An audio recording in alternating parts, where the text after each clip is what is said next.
swerve, shake, dance, slurp, burp, break, dance, swerve, burp, shake, dance, slurp, burp, break, dance, burp, swerve, shake, dance, slurp, burp, break, dance, swerve, earthquake.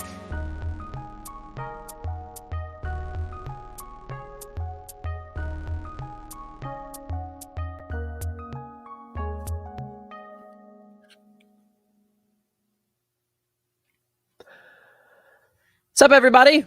Welcome to the Ayo Hour here on Fantasy NBA Today. How good is that kid? Man, he's been impressive. I know. Dan, take it easy. He's filling in for Patrick Williams. Yeah, I know. But here's the thing.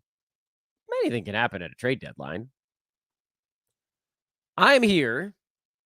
Do you remember those of you that have been listening to the show for a long time? Do you guys remember when I used to start the show and I yelled something like, "Let me talk to you for a minute about X."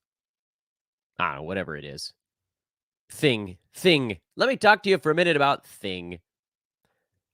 And then I'd rant. I'd have a rant that would go on for I don't know how long.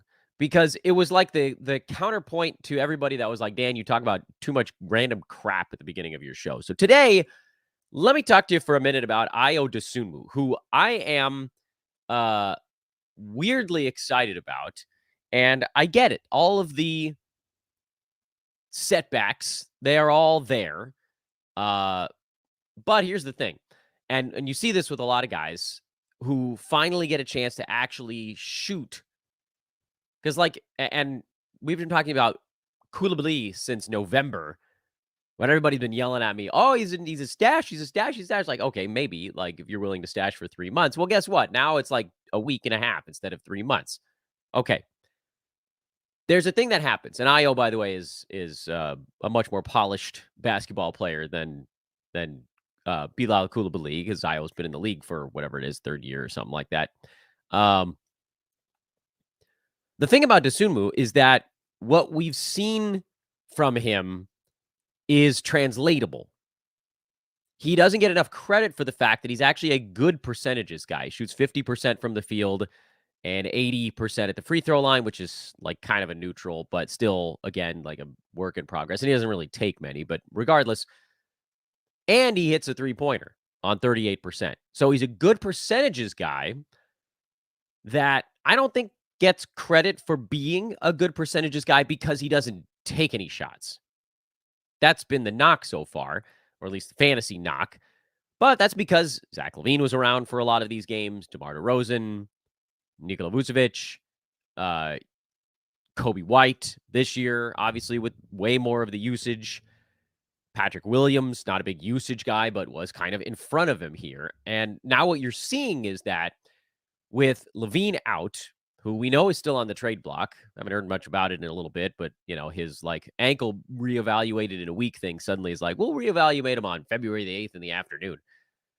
And then you got Patrick Williams out as well. And so all of a sudden now, and it's like night and day kind of stuff with Dosunmu. When two guys are out, he takes double-digit shots. When one guy is out, he takes single-digit shots. When nobody's out, then it's like low single digits. But that's the difference for him between being a fantasy asset and not being a fantasy asset.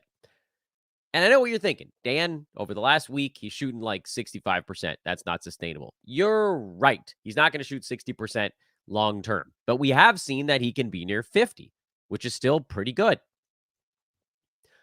Over the last week, he's number 51. I know, small sample size, 59% from the field, 2.8 combined defensive stats. But there's a lot to like about it's no longer the outlines of a fantasy game. Over this stretch, since he's been taking 10 to 11 shots per game instead of like 7, he's hovering between 50 and 75 because he gets steals. He gets blocks from a guard spot, which is unusual, and we should appreciate that when we see it happening. He was at a half a block in 24 minutes a game this year, which, again, you extrapolate that to 33, which is what he's playing lately. And not surprisingly, the blocks are closer to 1. I don't know if that would stick. Maybe you're looking at more like 0.7, 0.8, but it is a reasonable thing. And 9.4 points becomes more like 15 points because everything for him is going up by Not just the minutes jump, because his minute jump with everybody hurt is like more like 30 to 35%. The production jump is more like 50%. And some of that it's the sort of hotter than usual run he's on. But a lot of that is because his usage has gone up faster than his playing time. It's a very good starting point. And I've lectured about this on the show countless times. When you're looking like at the end of a draft, let's say, for instance, you're in like round 12, round 13 of a fantasy draft, it's a really good idea to look at somebody you think is going to play a bunch of minutes. That's a really good starting point. But you also need to find somebody who's going to be involved in a team's offense, what they do in some way, some small to meaningful way. It can't be like what Koulibaly was the entire season up until we saw Jordan Poole out yesterday. And we'll talk about yesterday's card. We'll move through it pretty quick because there actually wasn't that much earth-shattering stuff. So that's why I wanted to talk about Dosunmu here at the front end. You can ignore those that are watching the box score that I have sort of floating around in small font. You can ignore that right now. Is Dosunmu a guaranteed rest of season guy? No, absolutely not. There's no guarantee of anything here. But let's assume that someone's getting moved on Chicago. It would be organizational malpractice to just sit on the roster they have. The Bulls are 23 and 26 and fine. You know, they're closer to a 500 team lately than they were at the beginning of the year. But that's not a championship contender. What is the point of just pressing forward with a team that sometimes wins 3 out of 4 games, but then immediately loses 3 out of 4 games on the other side of it? There's no point in that. Unless you're like, no, there's no point. There's no caveat to that. Any other team that's in that same bucket is actively exploring either trading for a superstar or unloading one. Lakers are on the other side of that. They're a team that wins 3 and then loses 3, and they're a 500 team. But they're trying to add a whole bunch of stuff. The Rockets are trying to add. The Warriors are trying to shake things up. The Rockets are trying to add because they want to be at the front end of an upswing. The Warriors and Lakers are trying to add stuff because they know that their time is limited by LeBron and Steph's greatness, and so they have no choice. The Nets, we know, are sellers. It's the same thing. Like, there's just... So I'm going to assume, and this might get me in trouble, but I'm going to assume that the Bulls do the right thing here, and that is shake it up somehow. Bring in somebody crazy, send out somebody crazy, whatever it is, and at the end of whatever that cyclone is, does Ayo Dosunmu have value? I think he's worth holding on to through February the 8th, and the nice thing is, you can play him through then because Patrick Williams is out and Levine is most likely out. So you're going to get nice production. Make sure Dosunmu is on your roster or someone's roster in your fantasy league because he's on a really nice run. And you just never know with a guy like that. Could he fall into a more permanent good spot post-deadline? Maybe. I know. Furious approval you were looking for, but you got a maybe. Welcome. 9 minutes in, I finally get to say hello to you guys. But guess what? You guys always want me to talk about fantasy first thing. I did today. Welcome to Fantasy NBA Today. I am Dan Besbris. You can find me on social at Dan Besbris. Some of you are actually watching this on social, so make sure to take just a second to click on over and hit the follow button. Follow. At DANBESBRIS if you're listening or watching elsewhere. The Discord link is in our show description. I did the entire tweet storm. Those of you guys that know my social media activity level, it is extraordinarily high and stupid high, frankly. But we did the whole tweet storm in Discord last night. A lot of you guys came roaming over, but if you're looking for it, that's where it was. That link, it's a free one. It's in the show description. We also have the NBA trade deadline live show 1 week from today. Trade deadline 1 week from today. 1 week from right now, as I record this show, we will be on air. That show's 7:30 a.m. Pacific time. 1 week from today. It's a 5-hour live show. I will be dead at the end of it, but I can't afford to be dead because I actually have 2 basketball play-by-play games later that night. So I'll be on air for about 9 hours that day. God love it. I might not be able to speak on February the 9th, but we'll do a show on that day too. But I hope you guys will join us for that trade deadline live show. That link is in the show description. Make sure to navigate over there and please click the thumbs up. We're at 640 of them right now. Woo! Good stuff.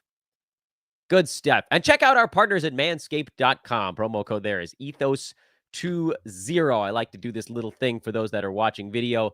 This is the shears. I have it literally on my table right next to me. It's not there just because I'm doing a show today. This is their luxury nail kit with a magnetic flap. You can see it's got tweezers, it's got scissors, it's got a file, it's got the clippers. These are inarguably the best nail clippers that I've ever used. My wife keeps stealing them. We use them on the children. It's the whole thing. I've messed up the organization in this thing, so I can't get the clippers to fit back in on air, which is some truly great. There you go. They're back in. I just had to line them all up. There's those 4 devices. I also have the Handyman nearby. That's the standard electric razor. They've got the lawnmower. That's the sideburn trimmer. It's the last time you'll ever buy any one of these products. That's the thing that makes Manscaped so powerful. Ethos20. You better clean up your system for Valentine's Day. That's coming up in 13 days. That's my mom's birthday. Happy birthday, Ma. I'm not buying you a Manscaped product. Gross. That's disgusting. 20% off free shipping. Ethos20 is the promo code over there. Let's talk about yesterday's games because we talked about Ayo, and he was actually on the screen. I didn't realize that he was actually on the screen. He was particularly awesome last night. 16 points, 6 assists, 3 steals, a block, 2 3-pointers on 7 out of 10 shooting.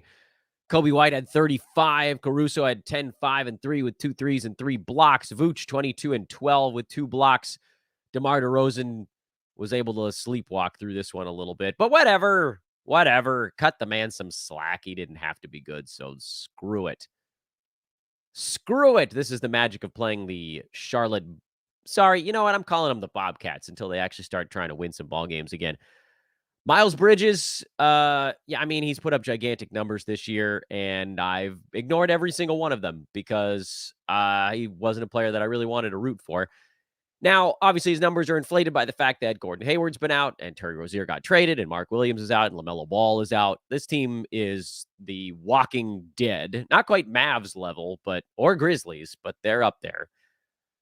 What do? Well, you're playing Brandon Miller, you're playing Nick Richards, you're playing PJ Washington, you're playing Miles Bridges. I've got a lot of questions about whether folks should sell high on Bridges, and my answer the entire year has been yes, but it's a little bit, but again, that was more of a, I just don't really want to root for him. Now it's, could he get moved to the deadline? Absolutely, he could get moved to the deadline. Some team out there is going to be like, whatever, don't care about all the stuff. He's balling, and he'll make that team better, and that team's fan base is going to be sick to their stomachs about it until he has a really good ball game, and then they'll probably just forget. Such is the world. For right now, those are the 4 guys you're playing. When LaMelo Ball comes back, I'm not sure PJ Washington continues to hold value because he's really only been good since he's been able to get 15 to 20 shots a ball game. But he's another name, PJ, we're talking about. He's another name where you could make a very reasonable case to just hold him through the trade deadline. Because if Bridges gets traded, and we know Gordon Hayward, wherever the hell he might be right now, is very much on the block, this could just become a situation where Washington gets to play it out and play a bunch of minutes. So hang on tight. Will we ever see Mark Williams again? I don't know. Clippers blew out the Wizards. No problem there. Harden and Kawhi. I have multiple roto teams with both of those guys. Needless to say, my teams moved up in the standings last night. Don't care about anything else that happened in this one. Norman Powell at 14 and 7 with no Paul George, but whatever. Wizards side, Daniel Gafford, a steal and 5 blocks. He's been so good this year. He's number 33 in 9-cat. 33 people in 26 minutes a ball game. Jordan Poole was an insanely late scratch. He was actually a scratch after the official start time during that 9-minute window between when the game is supposed to start and when it actually starts. He got wiped out. Tyus Jones had a bad game, but don't worry about that. There's plenty of other stuff to worry about with Tyus Jones, notably the trade deadline. And we wait. We lie and wait because the Wizards are possible stash city. We know Kuzma could be traded. So then you'd get bonus Denny Avdia, and you'd get way more shots for Koulibaly. You'd get more shots for Tyus Jones if he's still there. You'd get more shots for Jordan Poole if he's still there. You might actually get enough of Corey Kispert to put him on radars. You might see Tyus Jones get moved, which I don't know that there's like a one-to-one thing there, but it's possible DeLon Wright could actually end up playing a decent amount more if Koulibaly slides up and plays a different spot on the floor. But if Gafford gets moved, you're going to want to jump on Marvin Bagley. There's a lot going on with the Wizards. I don't know how you make a good case to squat on all of these guys. Koulibaly was the one who we were watching yesterday because you saw him get a chance to actually take some shots. That's always been the thing. We've talked about that 1,000 times on the show. The steals and the blocks are good. He'll hit a three-pointer. The percentages have been generally pretty bad for him. But 6-7 shots a ball game isn't going to get it done. If you're not a big-time assist guy and if your percentages are not, like, you got to find a way to rack up some kind of counting stat. And yesterday he took 16 shots. He basically just took the Jordan Poole job, and it looked good. But this is why I think he probably needs two guys moved. Maybe not two. Maybe just Kuzma would do. Everybody's looking at Tyus Jones as the guy that needs to be moved to unlocked Bilal. I think it's actually Kuz, because I think we need 20 shots back in the pool for everybody to pick from. And then could you sit on Bagley? I guess you could sit on Bagley if you wanted to. I don't know if Gafford gets moved, but he's on a relatively team-friendly contract, and he's a very good center that a lot of teams could use. Guess it depends on what they get offered back for him. I got chat room folks asking me to do an impression again of Herbert from Family Guy. You know what I'll do? Did the Pelicans play last night? They did. All right. We'll just anytime we come to a player whose name is Herb, we'll try to work that in there. Detroit was able to hang in there with the Cavaliers, who are working pieces back in. Bad game for Max Strus. I'm going to call him a tough hold right now. Karis LeVert is about to fall completely off the map because his percentages always weigh him down. And now Darius Garland is back in there. His minutes are going to rev up. That'll just mean less and less for everybody else. Same story for Evan Mobley, who is also on a minutes count. Isaac Okoro still played 30 minutes. I expect that to drop. Sam Merrill hit 3-3-pointers, but only played 16 minutes. Okay. George Niang, 4, 2, and 5 in 17 minutes. All right. Strus still played 31 minutes in this game. That, to me, is, I think, the thing you want to grab onto. And you're like, Danny only took 6 shots. Yeah, that's because Garland took a dozen in 20 minutes. And Donovan Mitchell took 25, which I get, again, that's not too crazy because they needed it. The Cavs were kind of out to lunch in this ball game. Particularly the Darius Garland minutes. It was like, oh, let's try to get him back involved. Let's get their legs underneath him. It's the same thing with Mobley. They were bad when those guys were on the floor, and then they took them off, and these guys that have been playing together for a month and a half were like, okay, let's settle in now. Let's dunk on people. And then they did. Mostly down the stretch. Detroit side, Gallo had 20 points. You can ignore that. Cade, okay, good. Jaden Ivey, he shot the ball a little better. But I have no desires to hold on to Jaden Ivey in 9-cat. He's points league only. Alec Burks, he played 30 minutes, but I don't trust him with Cade back. For me, it's Cade, it's Duran, it's Bogdanovich, and 9-cat. And you can add Ivy probably to that if you're over on the points league side. And again, as far as the Cavs go, again, I think LeVert is the drop. Strus, to me, is a very difficult hold right now while they all kind of settle back in. But it's going to be bumpy for the next couple of weeks, which is a shame because Strus was just finally getting his shot back. Oh, well. Keegan Murray had a monster game for Sacramento. Remember when he was like outside the top 100 and we called him the easiest buy low of all time? And now you all know why. He's number 52. You knew why a long time ago. Kevin Huerter is a play these days. He's playing 39 minutes. He deserves to be in lineups. Harrison Barnes cooled off as we all expected. Malik Monk is barely playing right now. The bench for the Kings has been atrocious of late. I don't know how they rectify that. I've dropped Monk. He had a stretch in there where he was a standard league guy, but by and large he hasn't been this year. Monk is ranked 150 on the season per game. That's not an everyday start. He had a stretch where he was. He had like a 3-4 week stretch where he very much was an everyday guy, but more than not this year, he hasn't been. Josh Richardson exploded for the Heat. I don't care. You're playing the four usuals. Only little footnote that I wanted to bring up on Miami is that Jimmy Butler has been a first rounder now since coming back from his injury. I think that's 9 games ago. And he's pushed. Remember when he was number 49? And I said, this is a very easy buy low. Well, guess what? He's number 28 now. So, look, it's not freaking rocket science with some of these dudes. This was Jimmy Butler. You knew he was going to be a lot better. You just didn't know when. Now he's 1.7 steals a game since coming back from his injury. That's the big switch for him. Not a first rounder. Number 13. Sorry. He's effectively a first rounder, but Butler's fine. Here you go. New Orleans beat Houston 110-99. I guess I can't do the voice because Herb Jones didn't play. Sweet Jesus. Trey Murphy. He's a start when Herb is out. No Zion. Najee Marshall actually was the guy who picked up most of the slack there, but he did it on 4 shots. So pass. CJ Ingram, JV, Trey Murphy, those guys were the easy starts. I started Larry Nance in a league, and I feel very stupid about it because he played 15 and a half minutes. I want Nance to work so badly, and sometimes I let my heart get in the way. He's not safe. He's not, and if I say he's safe again, just remind me of this moment. Jalen Green is on a heater from another planet right now.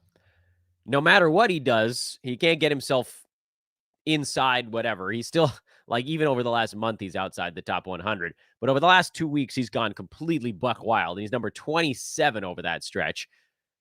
Friends, this is not going to stick. His steals are way above average. His rebounds are way above average. His field goal and free throw percent are way above average.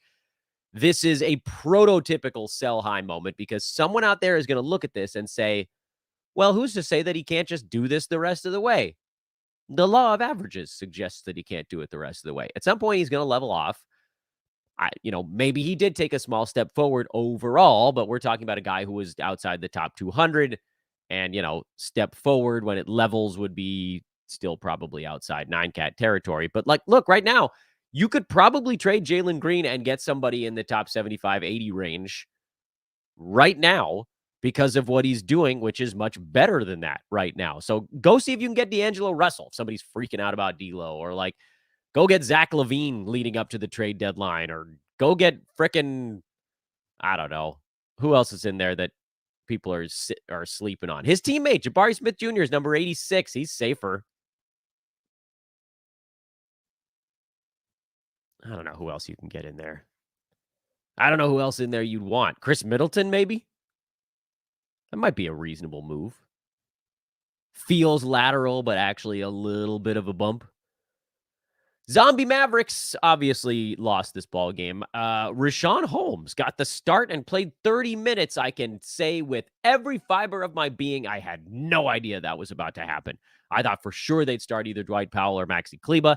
And even if they started Rashawn Holmes, I didn't think he would get the lion's share of the minutes, but here we are. Derek Lively could miss another ball game or two.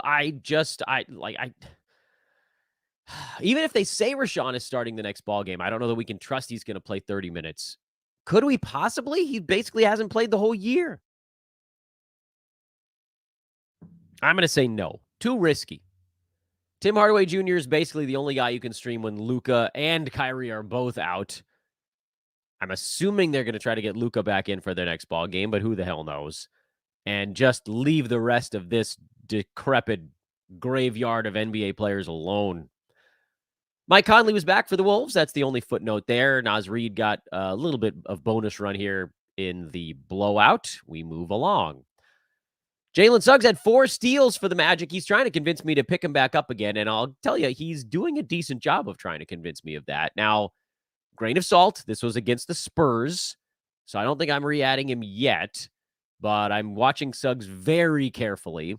And then Jonathan Isaacs is someone we probably need to watch a little bit of. He played 20 minutes plus for a couple of games and then came out and had an 8-minute duty fest, which was, I think, part of a back-to-back for Orlando. And They were like, yeah, we're going to, keep his minutes in check. But he played 23 on the front end of that back-to-back and then 8 on the second half of it.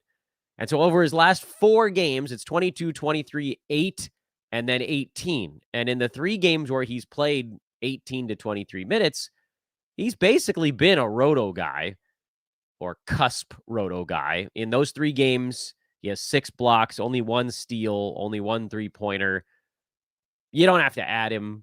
I saw him added in a bunch of spots, which to me is people getting way out in front of this thing. I don't know how you could possibly add Jonathan Isaac, first of all, in a head-to-head league where he's going to have games where he plays 7 minutes.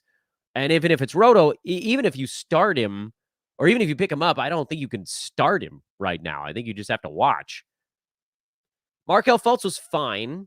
This is sort of like a best-case scenario type of game for him, which to me puts him... I see Fultz as like a 115 to 145 range dude. So, Wendell Carter Jr., same story for me. Kind of an I'm not that excited about most of them. I feel like Franz Wagner is really the only 9-cat guy on the team these days. Boncaro, obviously, points league, but anyway. Wemby, 30 minutes. Those who have rostered Wembanyama are pretty excited about his minutes cap is shifting. Jeremy Sohan bounced back. I was very worried that he was starting a long downward trend, but he's hanging in there. And, shout out to Trey Jones at point guard for getting guys the basketball in the right spot. The team is much more competitive when he's on the court. And, they pre-tanked. We've talked about the pre-tank so many times on this show. Bad teams lose games early in the year, so they don't have to worry about being awful down the stretch. They can actually develop guys the second half of the season without worrying about winning a couple of ball games by accident. I still think Sohan is more of a sell high than anything else. I don't think he's going to be inside the top 109 cat the rest of the year, but it does seem like he's just generally better in this lineup configuration. And we've seen the Spurs stick with this lineup configuration for longer than most, which is a good sign, I think. It's possible that Wemby might have been like, enough's enough. You got to give me a point guard. So Wemby start, Trey Jones start, Vassell start, Sohan. Head-to-head, you definitely start. Roto, I'm still kind of nervous about it. You probably get away with it. No Jokic for Denver, so they lost. Peyton Watson actually got the start. They went small with Aaron Gordon at center, and that was good for Gordon because he got 4 blocks. But overall bad for the Nuggets because they lost. You're not picking up Peyton Watson. He didn't play enough minutes. Reggie Jackson had the better game, but you're not picking up him either. So leave it alone. And then Chet Holmgren, who we had on our buy low episode earlier this week, came through with a big double-double, 5 blocks and 3 3-pointers. That's enjoyable. Let's keep going.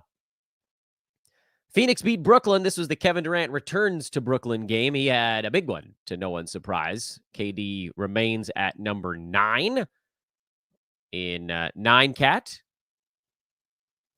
Devin Booker, I would say cooled off a little bit, I guess. Didn't really cool off, just didn't have to take as many shots. Nurk was good in this one. Bradley Beal, he'll be fine. Whatever. Slower ball game. Eric Gordon is the fringe player on Phoenix right now who got a bunch of minutes in the last 2 games with Grayson Allen out. And you guys know I cannot stand Eric Gordon's fantasy game. And the only reason he had value in this one is because he shot 6 out of 10, and 5 of those were 3-pointers. But 2 boards, 4 assists, 1 steal. That's not going to get it done if he's not raining in threes. So I don't want him. Pass. You guys go ahead if you want. I pass. I kindly pass on Eric Gordon. Cam Johnson's warming back up again. That's a good sign, although his line was not that dissimilar from Gordon's. 2 steals and a block, though, is a pretty good size difference. We'd be a little remiss if we didn't mention the fact that Ben Simmons was back out again. This wasn't a back-to-back or anything, and it's not his back. It's now his knee. I thought he'd play 5 games the rest of the season. He's at 1. So, do we get 4 more this year out of Simmons? They were certainly better with him on the court. So, Spencer Dinwiddie, I'm sure, was thrilled because he got to be the primary point guard again. Cam Thomas still starting. He had 19 shots. People are going to see the 19 shots and the 25 points, and they're going to be like, Cam Thomas, he's going to be top 50. Guys, friends of all shapes and sizes. That's just not how it works. Cam Thomas is number 167 on the year in 17 shots per game. So I don't know how many more shots than that you think he's going to average the rest of the way. But the problem is, of course, that he's going to be high volume, low field goal percent. He doesn't rebound, pass, steal, or block shots. So you need points, you need threes, and you need free throw percent. And it's going to have to be a lot to counterweight the other stuff. And you're like, but Dan, doesn't that sound a lot like Gary Trent? No, because he got steals when he played a lot.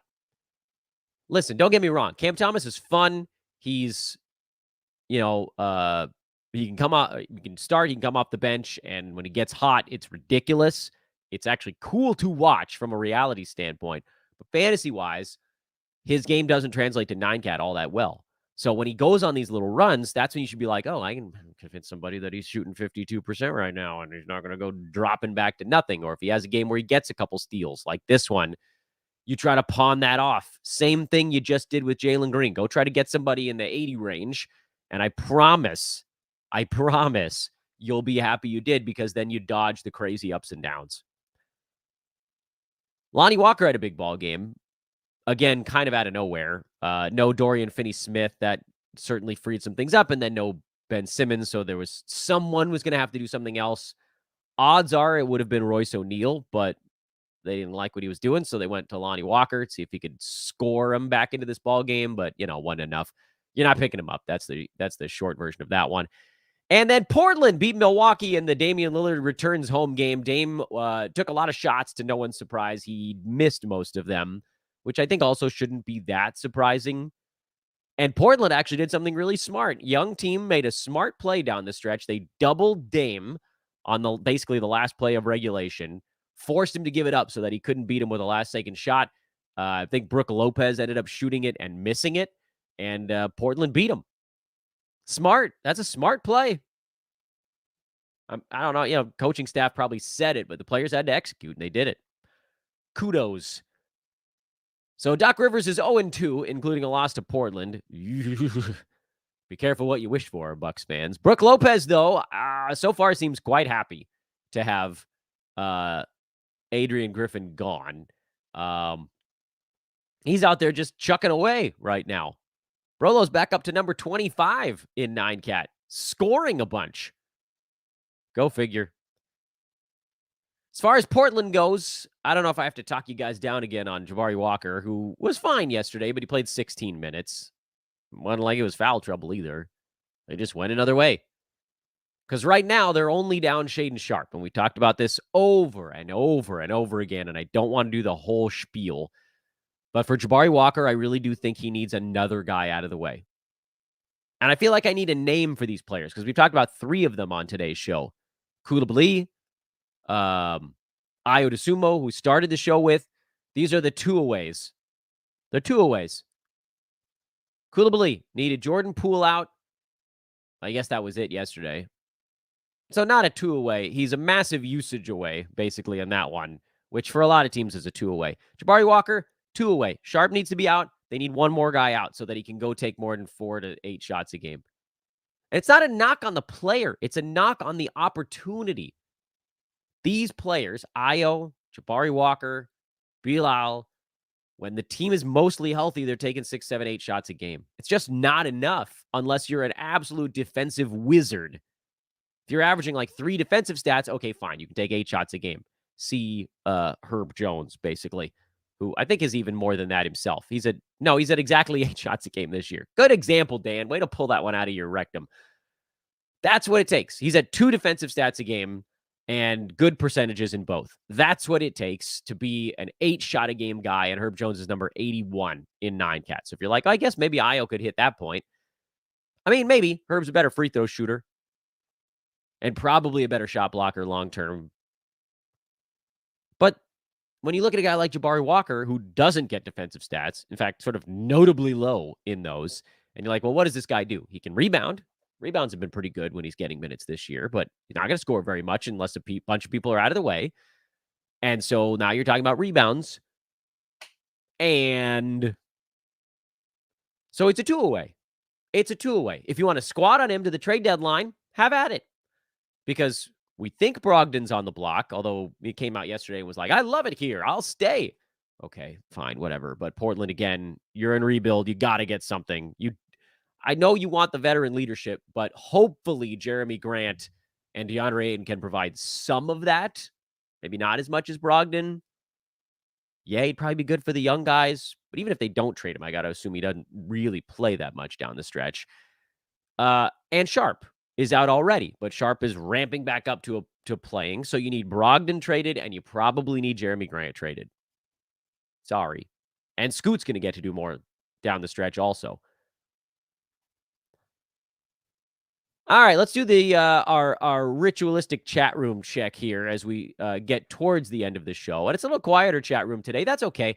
Reminder, everybody, you can throw comments in the comments tab after the show is posted. I actually typically get an alert. It's not the simplest one, and it doesn't show up immediately, so it can be a little bit of a pain in the butt, but I try to sweep through and check out the comments at least once every 24 hours. So feel free to throw something in there. As far as the chat room stuff goes here, what I like to try to do for those that are joining us for the first time, perhaps, is just bring up stuff that maybe I meant to cover or forgot to cover during the show, or a good point that comes up. If someone is throwing like their own trade in the chat room, I generally don't do that outside of a more traditional mailbag episode. But there's a lot of you watching live now that weren't earlier, so I do want to remind everybody, please come hang out with us in our Discord. It's a lot of fun. I think a couple of you actually went and found the link here in the last 20, 30 minutes. So while we were on air, welcome. That's in the show description. I did my tweet storm in there last night. I've done a couple of like half tweet storms in there over the last week. I'm going to be doing more in our Discord. Probably not a ton of Q&A stuff in there, but maybe we'll throw one of those in as well. So come hang out in the Sports Ethos Discord. That's in the show description. And our trade deadline live show, 641. One of you did it while we were on air. Likes on that thing right now. I don't know how high we can get it, but obviously the more we get between now and deadline day, a week from today, the faster that show hits the masses. And then it's going to be like on all the suggested bars on YouTube, because we're starting super early. And I'm very excited about it. So whatever you can do to help pump that up, I'd really appreciate it. And of course, a reminder here before we take a look at the chat room to please find me over on social at Dan Besbris, DanBesbris. I do a dumb level on social media, and I hope you guys will join me over there for that. So let's take a look at the chat room now, see if there's some players there that I didn't talk about. Again, apologies if you're asking me about like who you should trade. I'm not covering those on these shows, these regular recap shows. If we do a mailbag someday, that's when you can get those in there, or throw them in the comments after the show. Here's one, Shining Knight. Ayo or Caruso is an interesting discussion. So right now, both are fantasy plays. Caruso does it in a different way. You know, over the last 2 weeks, he's actually ranked higher than Dosunmu, even though he's scoring a lot less. Caruso's at 11 points, 4 boards, 3 assists, a steal, 2 blocks a game, and 2.5 3-pointers. Like if I was a contending team, I would legitimately empty my coffers to get Alex Caruso. And for the Bulls, I think they know what they have. It sure seems like they talk about him like they know what they have. So I love both of those guys, actually. Caruso's the safer play, though, because even when guys come back and take usage, he still can post value. Here's one question about Dante DiVincenzo. We didn't talk about him today because the Knicks didn't play last night. Does Dante have rest of season value in 9-cat roto? I'm going to tentatively say yes, and probably more like top 100. But again, we still don't have a timeline on Julius Randle, and all those shots are available. So possibly higher than that if Randle's out for like a month and a half. You can go even higher. He's obviously doing even more right now because OG Anunoby is also out for the Knicks. But for me, the grade out on Dante is like if the team gets healthy in 2 weeks, he probably plays out the rest of the season as like between 100 and 140. If Randle's out for a month, he probably stays inside the top 100 the rest of the season, all rolled together. And if Randle misses more than a month, now you're talking about a guy that could go 80, 70, 60 rest of season just because of how long he'll have that extra wiggle room. And then it's like, well, how would you compare him to a guy like Michael Porter Jr.? I think I would prefer MPJ just because you're not relying on someone being out for Michael Porter Jr. to have his value. Thoughts on Desmond Bain? So that's been coming up on Twitter. I think Josh may have been talking about him a little bit on a show based on what somebody was replying to me on social media. And I think we basically see eye to eye on that one because people kept asking me, should I drop Desmond Bain? And I was like, I don't know, man. Like, it depends on when your league ends. If your league ends 3 weeks early, you probably could drop him because I don't think he's back for another month, basically. Maybe even a tiny bit more than that. And then they'll bring him along slowly because they'll be a full tank mode by then. So they're not going to like rush him back into 35 minutes a ball game. But, final few weeks of the season, 2-3 weeks, he might be going full bore and playing like every other or 2 out of every 3 games or something like that. So Games Cap Roto, I'm definitely holding him.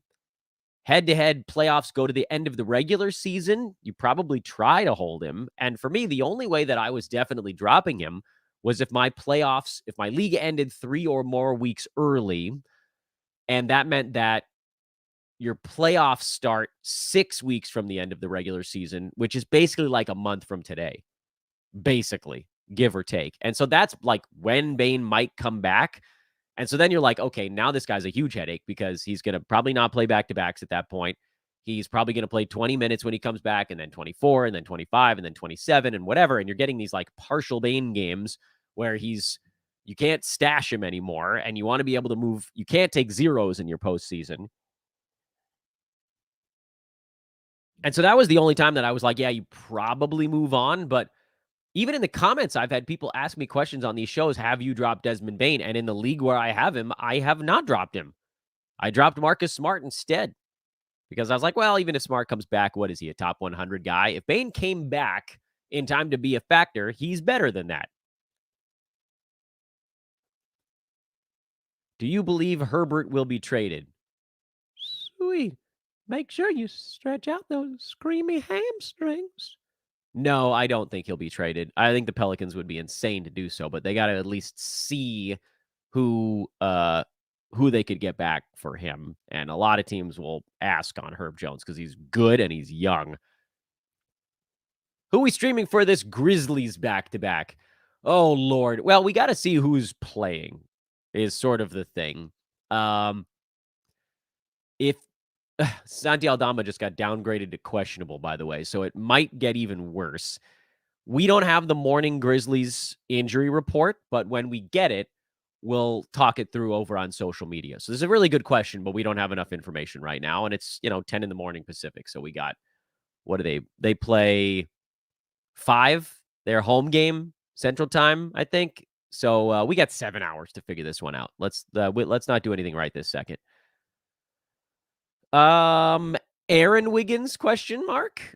Well, so the Thunder were down they were down Lou Dort yesterday, and Isaiah Joe, I think, was also out, if I'm remembering that right. Aaron Wiggins played 25 minutes. That ain't enough. Dort was in. Sorry, Dort played yesterday. He was questionable. He and Shea both played.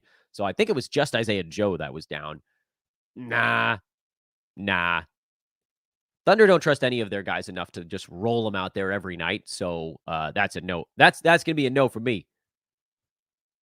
Let's see here. Anybody else that I forgot to talk about?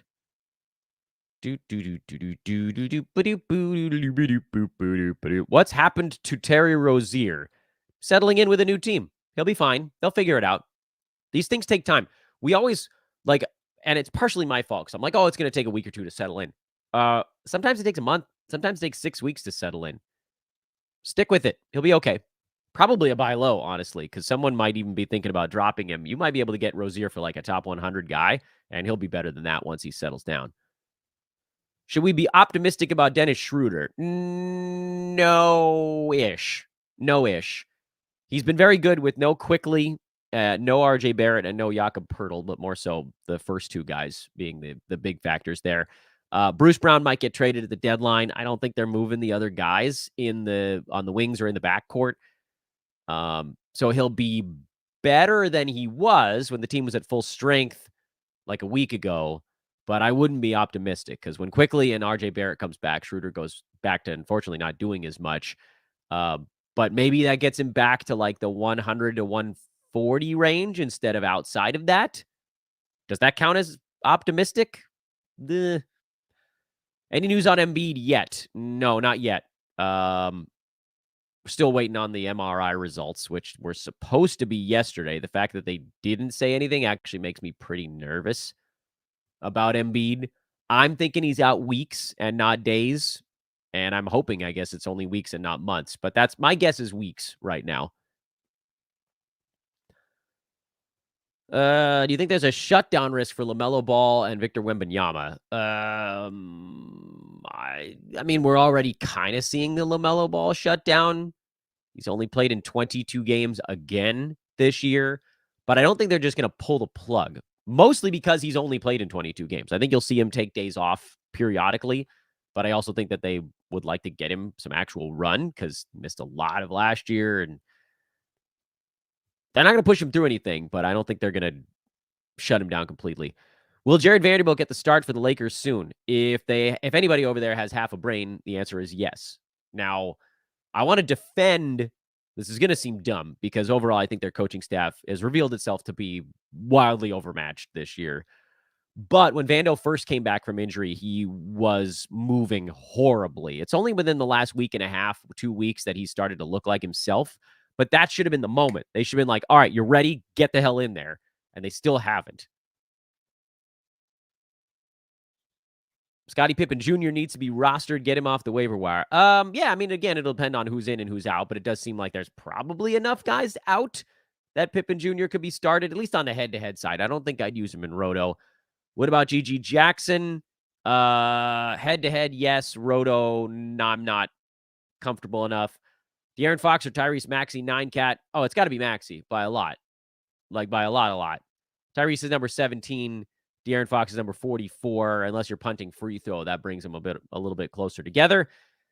And now, do I prefer Austin Reeves or Jalen Green rest of season? Probably going to go Austin Reeves there. So that's an interesting possible sell-buy combo. All right, that's enough. We talked about everybody, even guys that aren't playing yesterday. Although Lakers are playing tonight. I'm hoping I can get a show done this afternoon. It's pouring in Los Angeles today, which of course is the day that I had set myself up to run a bunch of errands. God help me, everyone. We'll see. Nobody can drive in this city when there's weather. It's one thing that I'm very grateful. I lived in Northern California for 6 years. I lived in Michigan for 2.5 years. I learned how to drive in the rain. I learned how to drive in the snow. And I've brought these skills back with me to Southern California, but not everybody here has done that. It's hectic, man. It's chaos in LA when it rains. But I got to run some errands. I badly need a haircut. Can you guys see the big like floof out here in the back? I've tried to hide it on the podcast as best I can, but there's a lot going on back there. So hopefully I can get a show going this afternoon. I'd love to do one more stash show a week from the deadline as kind of like, this is the final list-ish. That's my goal. Tomorrow we'll have our weekend review show. Big announcement. I don't know why I waited till the end of the show to bring it up, so I'll bring it up earlier tomorrow. But we are about 2 weeks from the baseball draft guide dropping at Sports Ethos. If you have the All Sport Fantasy Pass, that'll just get dropped right into what you already got. Bing, bang, boom. Sweet stuff. So you can just let that ride. The baseball Fantasy Pass will have its own option as well. Or if you wanted to, actually, the real key here, let me tell you guys a secret. Sign up for an All Sport Fantasy Pass in like 3 weeks. No, that wouldn't get you there. Like early March. And that'll carry you until the NBA draft guide comes out. And then if you wanted to, you could actually cancel right at that moment. But that would be a really sweet way to get both. Just trying to help you guys out where I can. I think those are like 6 for individual passes and then 9 if you roll them all together, because it'll have football in it too in the All Sport. Anyway, we'll do some more baseball promo on the next one. We'll have Joe Orico on the show at some point. He can tell you what's going to be in the draft guide. We'll do just like a quick baseball hit. And that'll be a lot of fun. Yeah, we're done. Okay, see you guys later. Bye. Weird ending. Oh, well. Oh, I'm Dan Bespris. That's how you end a show. I am Dan Bespris for Fantasy NBA Today, sportsethos.com presentation at Dan Bespris over on social. I'll talk to you there.